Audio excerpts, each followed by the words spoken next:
au sein du Manistica, mais également avec Vincent et bien sûr depuis, je voudrais dire de nombreuses années déjà avec Elisabeth. Penser la formation aux humanités numériques, on pourrait même aussi parler d'enseignement. On va voir comment cela se décline à travers nos expériences partagées. Je voudrais vous rappeler nos panélistes que vous connaissiez, mais quand même pour l'intérêt de nos invités qui ne sont peut-être pas là avec nous.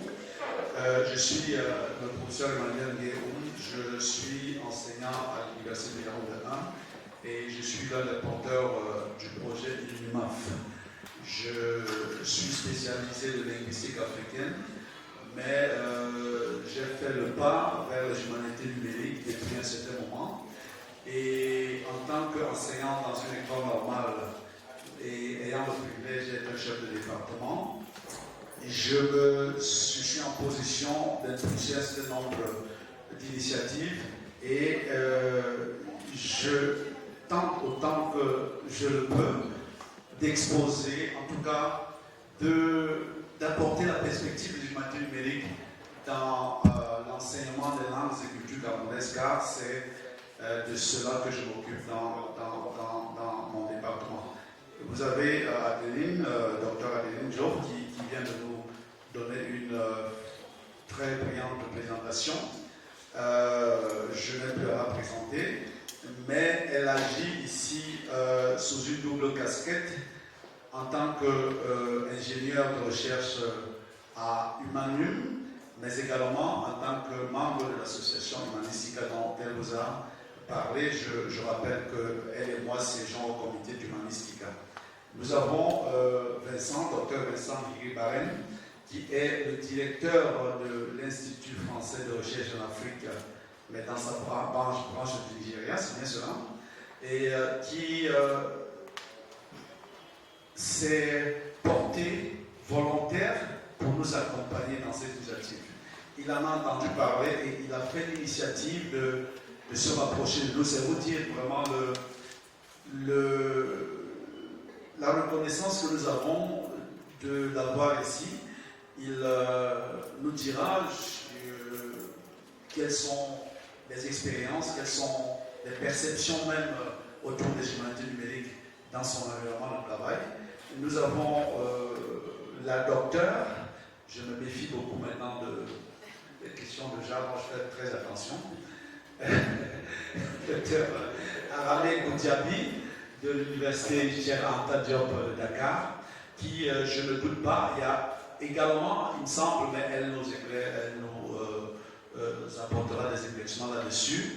Il y a en gestation un certain nombre d'initiatives autour des humanités numériques à Dakar, mais il est important de savoir comment tout cela peut s'orchestrer dans un mouvement collaboratif et communautaire.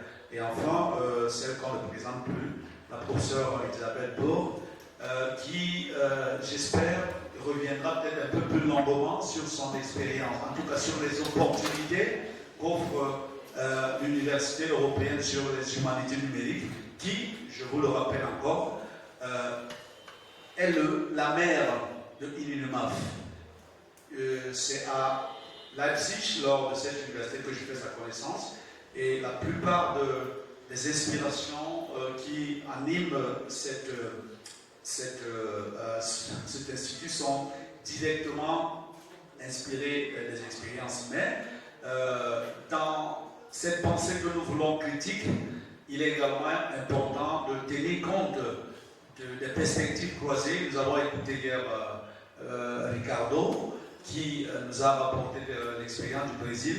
Nous avons eu la chance également d'écouter Yann, qui peut-être s'est beaucoup plus appesanti sur l'aspect technique. En tout cas, je ne voudrais pas garder la parole plus longtemps que cela. Je voudrais laisser vraiment de manière libre à chacun et à chacune autour de cette table de partager sa vision, ou en tout cas celle que porte son environnement, son institution, son groupe de travail, pour une formation des humanités numériques qui renouvelle qualitativement les sciences humaines et sociales. Je vais donc dans un ordre parfaitement aléatoire, mais bien pensé. Passer la parole à Adeline. Je ne suis pas épargnée. Merci beaucoup. Alors en réalité, je ne vais peut-être pas accaparer longtemps la parole, j'ai beaucoup parlé, mais peut-être aussi rebondir. Ça m'intéresse beaucoup d'avoir les expériences des autres, mais je peux aussi commencer par une dose d'autocritique, parce que c'est vrai que c'est bien ce qu'on fait, je pense sincèrement, c'est pas de la langue de bois quand je vous expose ce qu'on fait dans le cadre du Manum et du Manistica, mais il faut aussi reconnaître que les formations en humanité numérique en France sont quand même assez parcellaires, c'est un univers qui est quand même assez fragmenté, donc c'est aussi pour ça que c'était important d'essayer de structurer les communautés un petit peu autrement, parce qu'en réalité la discipline humanité numérique n'existe pas. Alors maintenant ça a tendance à changer parce qu'il y a de véritables cursus qui se forment, et c'est pas du tout généralisé, par exemple. Donc ça, il faut quand même en avoir conscience, et c'est aussi pour ça qu'on attache vraiment une attention particulière à l'aspect formation de tous les consortiums Humanum que l'on finance. Il y a vraiment ce volet formation qui est crucial, parce qu'en réalité, souvent, c'est le seul moyen pour les collègues, pour les enseignants-chercheurs, parfois pour les doctorants, de bénéficier de ce type de partage de connaissances et de formation technique, tout simplement. Donc voilà ce que je peux dire dans un premier temps, et aussi comme l'éducation à tous les niveaux, je pense que c'est vraiment central. Donc c'est aussi la raison pour laquelle il y a un groupe de travail qui s'emploie à recenser toutes les formations existantes au sein du Manistica. J'espère que vous pourrez y accéder bientôt sur le site du Manistica. Il ne faut aussi pas hésiter, c'est pour ça que c'est important de nous faire remonter aussi ce qui existe ailleurs. Et là, je relance mon appel. Je sais que tout à l'heure, le professeur Gervais est venu me parler pour voir quelle était la situation en Centrafrique. Ça m'intéresse aussi d'avoir cette vision peut-être un peu plus précise, si vous pouvez prendre du temps avec moi pour me décrire comment ça se passe dans votre pays, et peut-être que si la parole est aussi à l'audience, on pourra aussi poser ces questions, voilà, on pourra avoir quelques témoignages. En tout cas, en France, voilà, on peut parler de dynamique.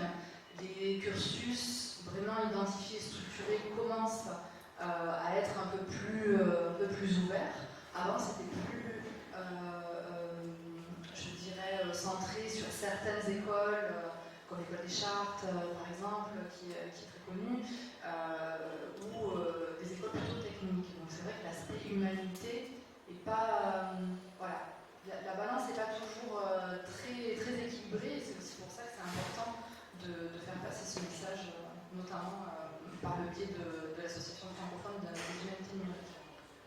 D'accord, alors merci. Mon expérience en tant que membre de l'association Humanistica a été une expérience d'ouverture, mais alors à une dimension multiforme de la formation. Si je peux me permettre cette répétition. J'ai suivi depuis que je suis inscrit sur la liste DH des offres de formation qui arrivent quasiment tous les jours. Et alors je voulais demander, est-ce que l'appui de Humanistica s'inscrit également dans l'animation de ce type de formation, des ateliers aux thématiques, peut-être les journées d'études? Quel est le format et puis les conditions de participation à un tel appui? Alors pour le moment, on a instauré cet événement annuel du colloque annuel, vraiment, comme j'ai dit, qui est très ouvert. Donc je vous invite vraiment à prendre connaissance ou pourquoi pas à l'accueillir. Ce serait vraiment une plus-value que de pouvoir le faire ailleurs qu'en Europe ou qu'au Canada, comme ça va être le cas cette année à Montréal. Donc ça, c'est une partie quand même importante. Ça n'a pas été facile puisque la première édition a eu lieu, ou devait avoir lieu, parce que je pense qu'on ne peut pas vraiment considérer qu'elle a eu lieu en 2020.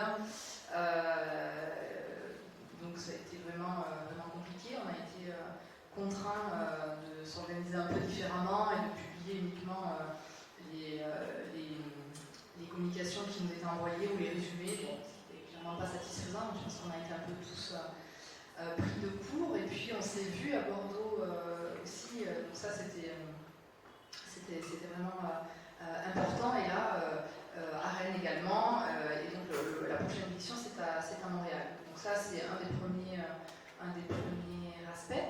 Et puis ensuite il y a la bourse dont je parlais qui peut contribuer aussi à ça de manière à la logistique. Quand vous organisez une formation, on voit ici, Humanistica a contribué surtout au niveau de la logistique, précisément pour pouvoir rendre cet événement accessible par Zoom, le routeur, un facilitateur, enfin tout cet encours aussi. Et ça c'est le type d'aide qu'on peut, le type de soutien qui est peut-être pas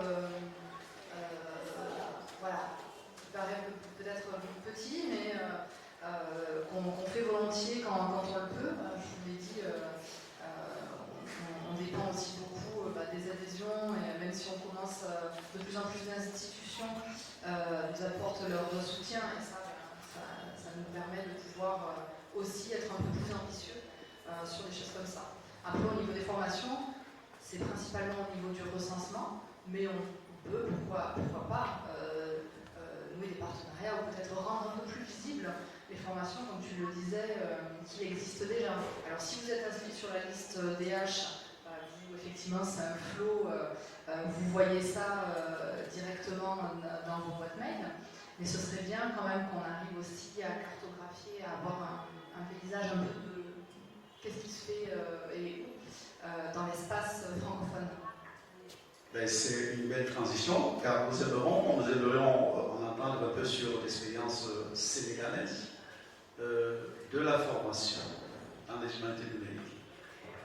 Je me présente, Dr. Aramoudiali, je suis chargée de recherche au Centre de linguistique appliquée de Dakar. Mais je suis une formation en linguistique descriptive, notamment dans les langues minoritaires du sud de la Casamance. Maintenant, par rapport aux formations numériques, je dirais qu'au Sénégal, on a même un problème pour nous réunir en tant qu'association de linguistes, d'anthropologues et ainsi de suite. Donc, on a ce problème-là. Donc, je ne pourrais pas dire qu'on a une association légale de linguistes au Sénégal. Donc, on tend à créer une association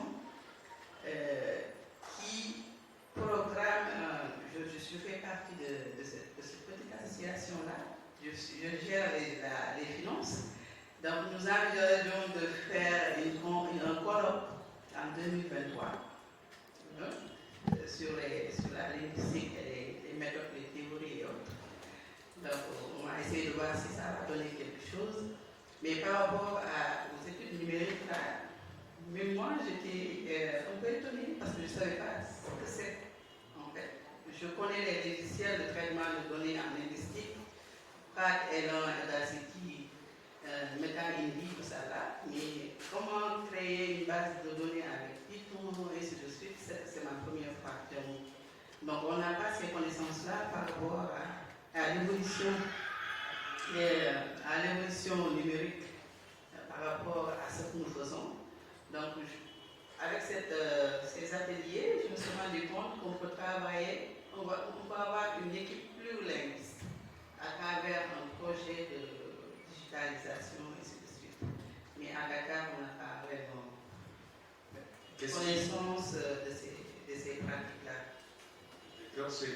Alors, évidemment, cette situation, je peux anticiper qu'elle est partagée par un certain nombre d'entre nous ici, mais il faut peut-être réfléchir aux écueils. Qu'est-ce qui fait le problème? Ça bloque où? Est-ce que c'est le problème de la circulation de l'information? Est-ce que c'est l'isolation de la francophonie? Est-ce que c'est un problème institutionnel? Est-ce que c'est peut-être aussi un problème de leadership, peut-être dans les milieux académiques? Si tu devais rentrer ici avec une proposition, tu penses qu'on pourrait tenir par quel bout? Il faudrait commencer par où? Je pense qu'il faut commencer par...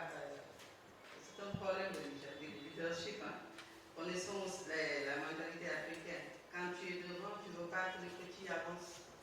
Donc tu le bloques quelque part. Non, je te dis la vérité. Nous tous, nous venons des universités africaines. Quand le gars est là, le petit n'avance pas. Désolé, c'est ça, c'est un blocage. Même si moi j'ai des connaissances en informatique, comment ça s'appelle, les humanités numériques, alors que l'aîné qui est là, qui ne connaît pas, il peut me bloquer. Je ne pourrais pas diffuser mes connaissances par rapport à ça en donnant un cours au département, en initiant les étudiants à pratiquer les humanités numériques. C'est un problème. C'est un problème majeur en Afrique. Je ne sais pas si c'est en Afrique de l'Ouest seulement ou quelque part d'autre, mais on a ce problème-là.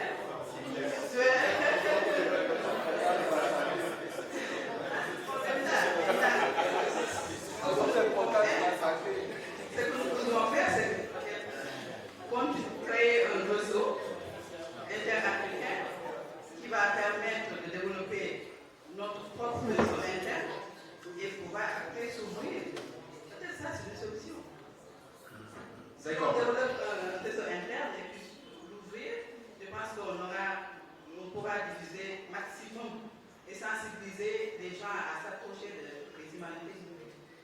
Mais si on le fait, c'est bien de le faire comme ça, mais chacun de nous, la formation, j'avoue que elle est courte, mais le peu qu'on aura, peut-être avec la pratique, parce que pour connaître les choses, il faut la pratiquer. C'est pas parce qu'on a 6 jours, après arriver à Dakar, je fais, non, il faut que je joue et que je pratique. En pratiquant, je vais acquérir d'autres connaissances qui vont me permettre de pouvoir diffuser l'information ou les connaissances que j'ai eues à travers ces séminaires-là. Lorsque l'université devient un lieu de pouvoir, peut-être que ça a toujours été un lieu de pouvoir, professeur. Oui.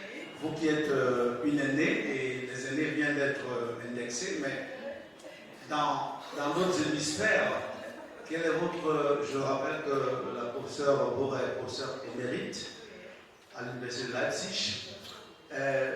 Qu'est-ce que vous avez à nous dire par rapport à votre... Combien de jeunes avez-vous bloqués?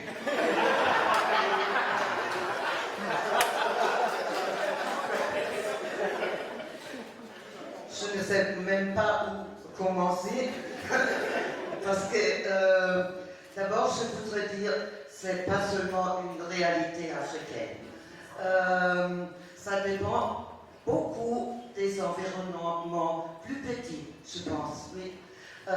Comme je vous ai raconté, à l'intérieur de mon département de philologie et linguistique des langues romanes, c'était impossible d'introduire un cours humanité numérique. Alors, il faut faire diversement. On commence soi-même et on change peut-être le module dans ce sens que, par exemple, l'enseignement de la romanistique, ça reste, mais ça va intégrer avec les humanités numériques. Par exemple, on peut bien faire le première grammaire imprimée en Italie et en France, et faire en même temps la transcription, le balisage, créer un petit corpus, et comme ça on peut enseigner, par exemple, quelques principes déjà des humanités. Alors, c'est la seule chose que moi je suis réussi à faire. Pour l'université européenne, c'est juste aujourd'hui, c'est une initiative personnelle. Cette université n'est pas institutionnalisée. le jour où je dis je ne peux plus faire ce travail, on ne sait pas, on ne sait pas. C'est toujours comme ça. Je pense que l'université veut bien que se fasse cette université d'été. Naturellement, elle nous donne les salles, tout ça, sans devoir payer. Mais c'est presque tout le support, je le dois chercher moi-même. Alors, même avec Larine, avec Daria, alors on les approche. C'est tout ça, et on fait des demandes avec le DAD par exemple, ou j'ai commencé avec la Volkswagen, non? Alors on est toujours en train de chercher des financements.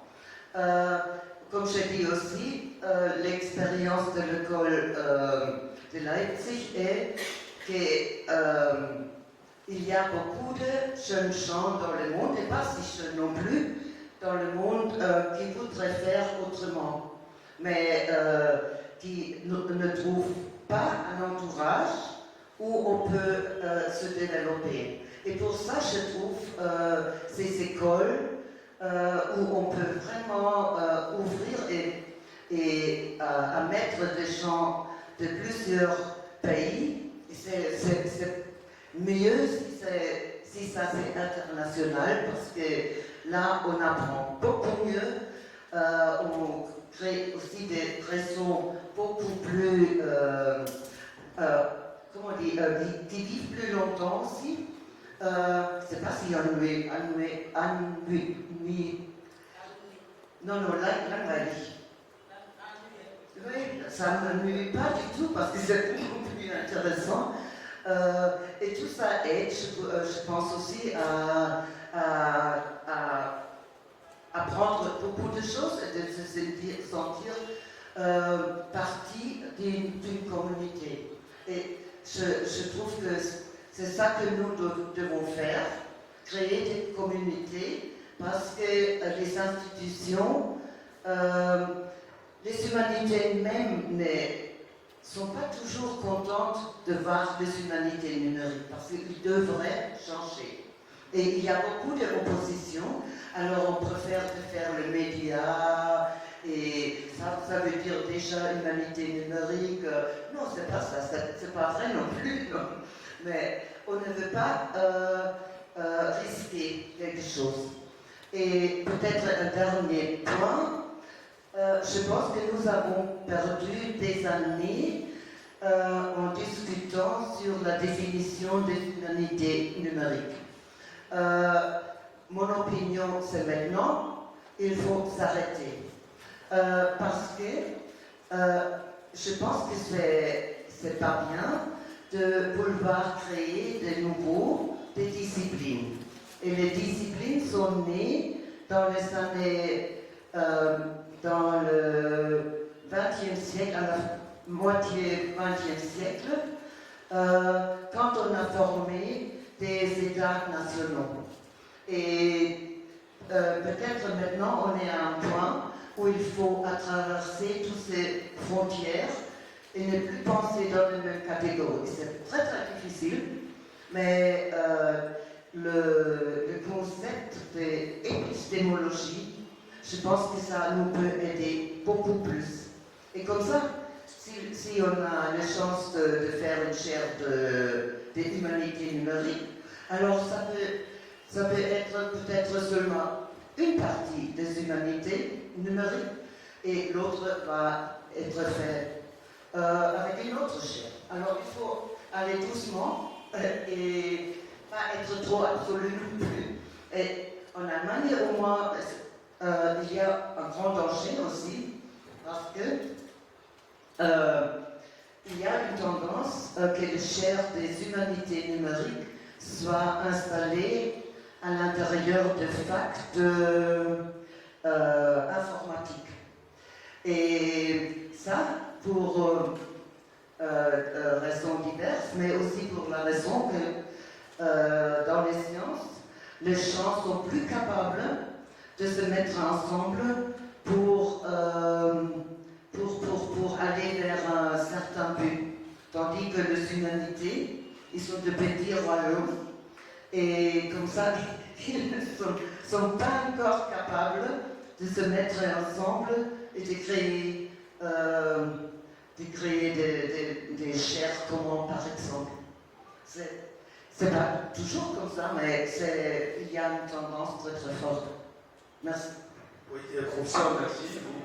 Vous faites très bien de souligner un aspect de la formation dans les humanités numériques qui, curieusement, se retrouve également ici au Cameroun, à savoir que des formations en humanités numériques sont logées dans des facultés technologiques. C'est bien le cas à l'École nationale polytechnique du Cameroun, qui héberge deux programmes de master, un en arts numériques et un autre en humanités numériques. Alors, nous avons sollicité ses collègues pour qu'ils partagent leur expérience, mais ils ont des contraintes d'agenda.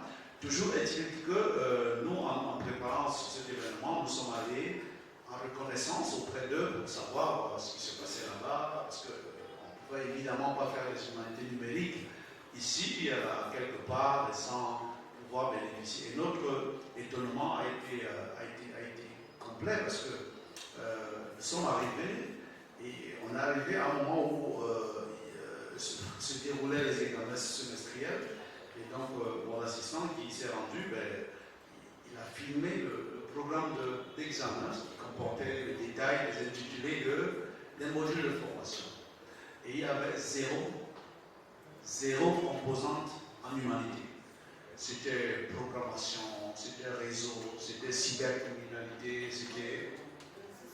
Et vous ne pouvez pas accéder à cette formation, à ce programme, si vous n'avez pas un profil scientifique. Si vous avez un bac littéraire ou en sciences sociales et humaines, vous ne pouvez pas. Cela m'amène à me retourner vers Vincent qui, il me semble, l'IFRA est beaucoup plus investi dans la recherche. Quelle est l'expérience du chercheur et notamment d'un chercheur d'ailleurs implanté en Afrique qui intègre désormais les humanités numériques dans la perspective de recherche? Comment ça se passe? Effectivement, ça va être lié à la dernière conversation qu'on a eue. Auparavant, je viens d'une fac britannique à Londres, dans laquelle il y a un département d'humanité numérique. Donc, je suis maître de conférence en histoire à King's College London. Et à King's College London, il y a un département d'humanité numérique. Et ça m'a beaucoup influencé, évidemment, quand je suis arrivé au Nigeria, parce que j'ai voulu évidemment travailler avec tous mes collègues, toutes disciplines confondues. Justement, c'était bien le but. Pourquoi? Parce que j'en avais marre de faire que de l'histoire, peut-être, j'avais assez, mais je veux aussi voir ce que faisaient mes collègues. Et en plus, ça tombe bien, ça correspondait à mon rôle en plus, où je ne devais pas forcément moi-même faire des recherches, mais aider les autres à relier leurs recherches. Et c'est ça que je voulais faire, et ça que je trouve fascinant dans l'humanité numérique, c'est le fait qu'on puisse relier les recherches des uns et des autres. Et ça, c'est vraiment, vraiment très très intéressant. Alors évidemment, nous sont posés beaucoup de questions, des questions qui peuvent être éthiques. Est-ce que j'apportais pas avec moi des idées qui venaient du Nord, simplement, donc une sorte d'eurocentrisme, voilà. Alors, dans les facs britanniques, on appelle ça, on veut décoloniser les programmes scolaires, mais est-ce que moi je ne fais pas l'inverse? Je ne rapporte pas de l'Europe en Afrique, en gros, pour faire vite, pour résumer. Il y a ça, il y a pas que l'idée, il y a aussi le matériel. Est-ce que je n'impose pas non seulement des idées, mais aussi le matériel qui viennent d'ailleurs? Le matériel qui peut coûter cher, le matériel qu'on importe à chaque fois, et au Nigeria, à chaque fois on l'importe, c'est un Canon qui vient du Japon, c'est de Chine, ou d'Europe, ou des États-Unis. Donc il y a le prix évidemment, et est-ce que je ne suis pas en train d'imposer des choses, d'essayer de créer des choses qui à la fois pour la question de recherche et les questions matérielles, réimposent des notions européennes, des notions occidentales à un pays africain, en l'occurrence le Nigeria. Quelque part, c'est lié à la question de l'humanité numérique, et c'est la question des définitions de l'humanité numérique. C'est qu'est-ce que sont les humanités numériques? Est-ce que c'est une vieille question, mais non, vous la connaissez bien. La question, c'est de savoir que c'est qu'un outil, justement. Des gens disent longtemps c'est qu'un outil, c'est qu'un outil, c'est qu'un outil. Je ne suis pas tout à fait d'accord non plus, parce que justement, avec ça, on peut travailler ensemble, on peut faire plein de choses. Et demain, je vous montrerai avec une chose qu'on a faite avec ma collègue, Dr. Cyril Mangou-Martineau, sur les archives. Mais en l'occurrence, là, ce qu'on a fait, c'est que on a voulu essayer de travailler avec des gens, avec des linguistes en particulier, Parce qu'au Nigeria, ce sont aussi les linguistes qui dominent le champ des humanités numériques. Il y a une association à Lagos qui clairement, qui travaille bien avec des gens de l'université de Chemnitz, en Allemagne d'ailleurs. Donc en partenariat avec les universités allemandes aussi. Alors la chose qu'il faut voir, c'est que c'est pas non plus très développé. On parlait de l'espace francophone à l'instant, vous en parliez. Et c'est vrai que c'est intéressant de voir que, franchement, c'est pas non plus, c'est pas l'image du Nigeria qui marche chez ses voisins, quoi. Ça va, il y a de la place, il y a beaucoup de place. Hein, on peut même travailler avec eux, je suis sûr. Hein, ça, c'est possible.